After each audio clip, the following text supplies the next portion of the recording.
All right. What a priceless weekend this has been, huh? Have you had fun? I've had so much fun. We laughed so much last night. I think it wouldn't be right without thanking Dawn Ferry for this wonderful weekend and all she did. Dawn, we thank you for your service. She's amazing. Thank you, Dawn. We're blessed to have you.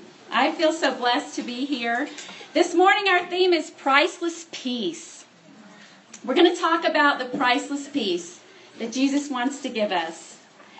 Yesterday we talked about a hope that Jesus would bless our hearts while we were here. And actually I heard a lot of blessing of the hearts going on last night. That's really super fun to hear that. But look at this verse in Psalm 29, verse 11. The Lord blesses his people with peace. That really combines the blessing and the peace all in one. Doesn't that sound good? Yeah. Don't you just want to be blessed with peace? Yes. Look at this prophecy from the book of Micah. It describes Jesus. Micah 5:5. He will be their peace. He will be their peace. Interesting thought that Jesus, the Messiah, the anointed one, the Christ, would be our peace. Then look at this from the New Testament in Ephesians, speaking of Jesus.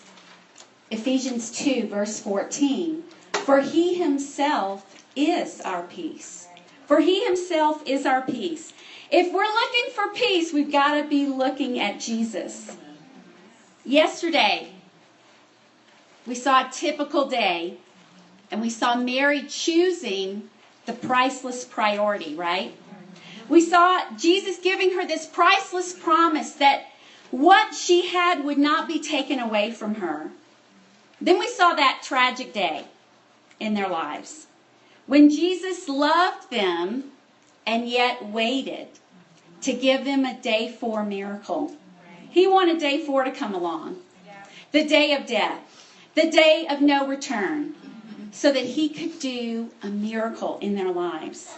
We saw their problem become priceless as they got this priceless perspective.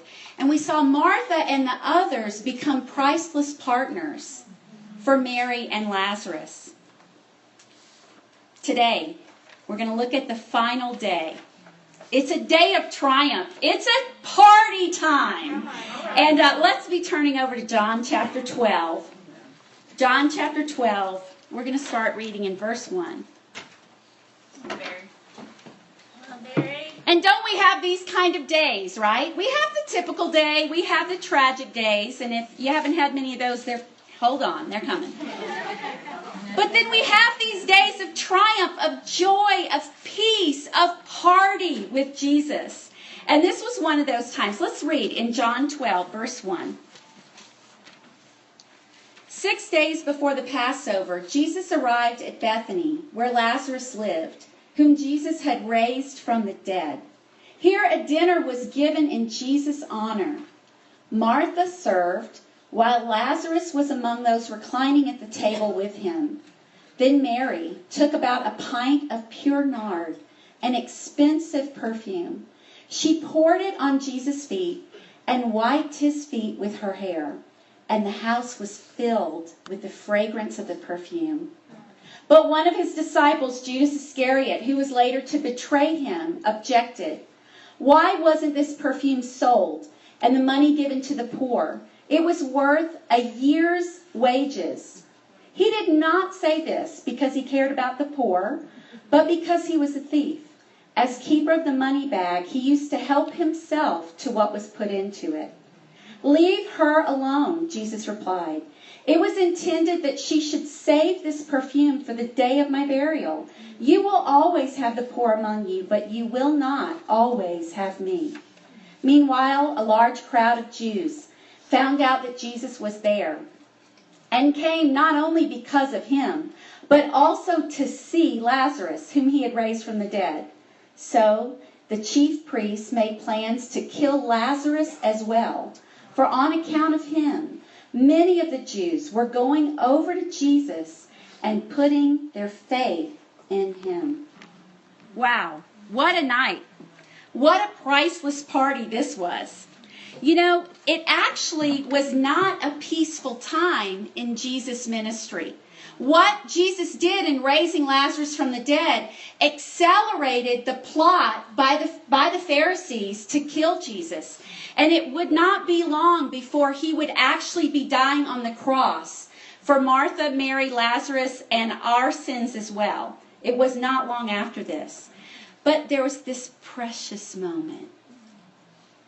It was a night of peace. It was a night of triumph, celebrating the amazing miracle that God had given them. A night of peace and party. It was a special party. We had some of those going on last night, right? Yeah. You know, it was so fun. It was so fun going to dessert in your condo. Very fun. It was this very special dinner that they held in Jesus' honor. And I love what it says each of them were doing at the party with Jesus. Did you see that? Yes. Martha is serving. But she's doing it the Christian way. Isn't that awesome? I love that. I love that. You know, who we are is who we are. And some of us are like Martha. You know, we like to do things. We like to serve. We like to get involved. We're like, we want to get something accomplished. Let's get this thing going over here. I'm a worker for Jesus. Some of us we're like that. And we have our Martha days. And then we have this kind of a day where we're serving, and it's beautiful. Any Marthas in the room? If you kind of lean that way. Okay. I love you. You get me. Okay, I'm a Martha too. Then you've got Lazarus, and I want to talk about him next. It talks about Lazarus. And it says he's reclining at the table with Jesus. He's having a great party. He's, just hanging out with Jesus right there. It's relaxed. It's casual. They're just celebrating. He is alive. I mean, he's having an awesome time himself. But I think it's very fascinating to me, and it's curious, and it gets my mind going. What's the deal with Lazarus? There's not one word recorded that Lazarus ever spoke. Not a single word is recorded. Lots of Martha and Mary's words are recorded, but not Lazarus. And I'll tell you, but we don't really know a lot about him, right? But we know Jesus loved him. It says that specifically 3 times. We read that yesterday. And I just think there was just something special about him. And we don't know, it's a mystery, but do you know those special people? I bet you have a special person in your life that they might not say a lot. Maybe there's a special need that they have in their life, but they're just so lovable. And I love that. You can be the Martha, and she's out there talking and serving and doing, and you could be Mary, and we'll talk about her in a bit. Or maybe you feel like I just kind of sit around and don't say much. Maybe that's how you feel like your personality is. I don't know. And Jesus just might love you the most of all.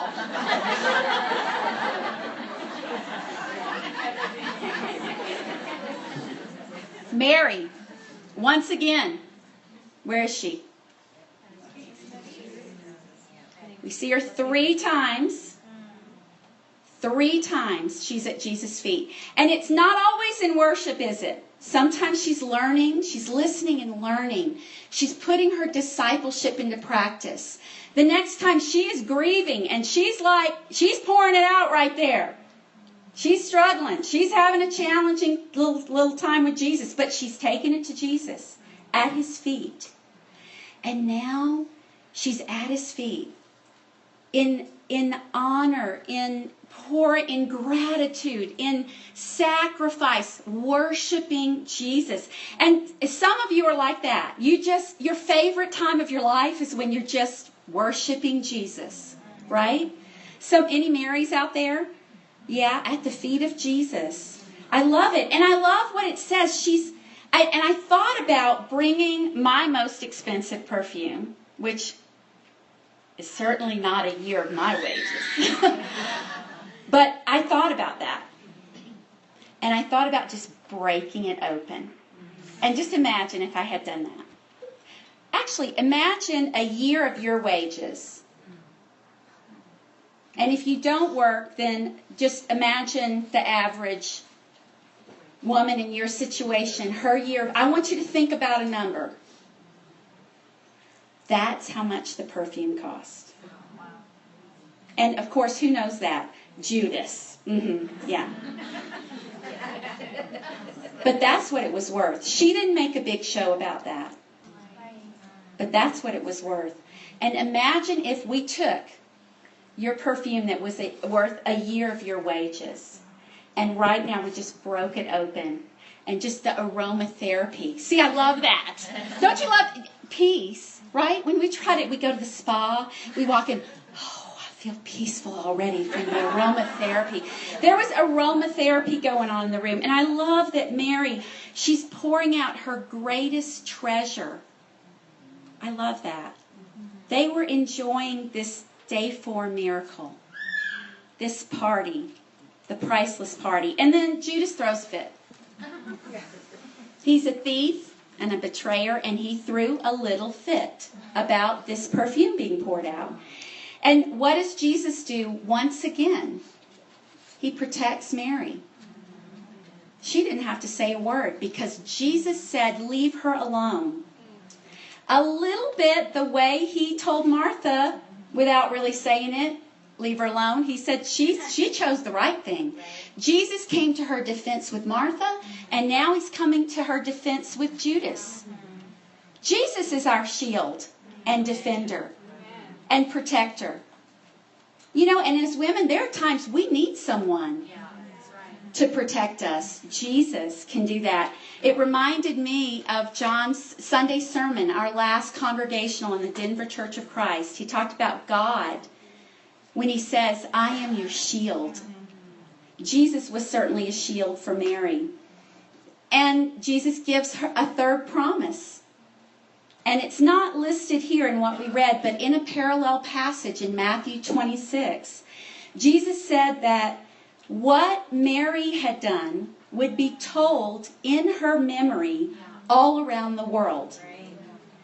What Jesus says, what he promises come true. We are around the world, and I am telling this story to you. You are hearing what Mary did for Jesus, that he said that one day this would be told in memory of her. He wants us to notice what she was doing. Amazing. Aside from this outburst by Judas, it was a night of priceless peace. And this morning, I want to give you 2 keys for priceless peace. The first key, blessed are the peace takers. Wait, what'd you say, Barry? I think you messed up. You mean peacemakers. Nope, I said it the right way. Blessed are the peace takers. Doesn't it sound selfish? I'm going to be a peace taker. Are you a peace taker? Martha and Mary were certainly peace takers, and Lazarus was as well. It sounds bad, but it's what Jesus wants us to do. And in John 14, which Cindy just read to us, one of my favorite scriptures, Jesus says, peace I leave with you, my peace I give you. I do not give to you as the world gives. Do not let your hearts be troubled, and do not be afraid. Jesus is giving us peace. Will we take it? You know, Crystal's handing out the gift bags, and pretty soon Michelle's going to announce a number, and you could be the lucky winner. But if you don't come up and take the gift, or stand up and say, that's mine, you're not going to get the gift. And Crystal and Michelle and we all want you to have your gift. Please, here's your gift. I got you a gift. That's what Jesus is saying. Peace I leave with you. My peace I give you. Will you take the gift? John 16, verse 33. John 16, verse 33. You really need to see how she grows in her faith and as a priceless partner. I loved just how she had to go back and get married. And I loved that it really wasn't dependent on her. She just said, the teacher is here and is asking for you. And that just seems so easy. I can get so complicated in my peacemaking, right? In my purpose, in my evangelism. How do I talk to my mom? How do I, talk to my friend? I really want to help this person or that person grow spiritually. How do I do that? I don't know how to do that. Could you say something as easy as, Jesus is here and he's asking for you? That just doesn't seem that hard. Jesus allows us to be those priceless partners, to witness the miracle, to be up close, to move the stone, to unwrap the grave clothes, to be in the front row to the miracle. That's amazing. I want to share about my friend Nancy. Nancy is one of my new best friends. And on the picture on the left, she's that's her baptism. That's Nancy taking the piece of salvation. And this was just a few weeks ago in her hot tub in her backyard. And on the left there is her son, Chris Henderson. And he was studied the Bible and became a Christian in the Denver campuses. And Chris was one of the young men that went on our Bangkok mission trip a couple years ago for summer in Bangkok. And Nancy, his mom, started coming to church about a year and a half ago. Seriously, coming to church and learning. And, Nancy is a very prominent woman. She's an older woman. And she has one of the most humble hearts and a learner's heart to God's Word. She was so eager just to read the Bible, to know the Bible. Very spiritual woman. She knew a lot about God and was strong in her faith, but hadn't really studied the Bible as an adult. And, at first, she just felt lost. She just said, I don't know how to do this. And as peacemakers, the crew at the bottom right, those are her peacemakers, plus Chris, we just said, well, you know what? We didn't either, but we had some folks help us. How about we help you? And I just loved, what she said as we started studying the Bible. She said, Barry, you're right. The Bible is addictive. She said, I feel like I'm an addict.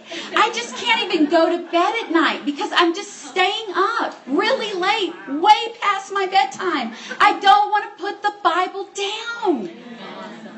Wow. But when she started, she just kind of didn't get it, didn't know where to look. Where do you go? I don't know. We're all like that. And we all need help. And I just loved Nancy's. She has such an amazing example. And you probably can't see it, but in this picture, this is right as she was being lifted up out of the waters of baptism.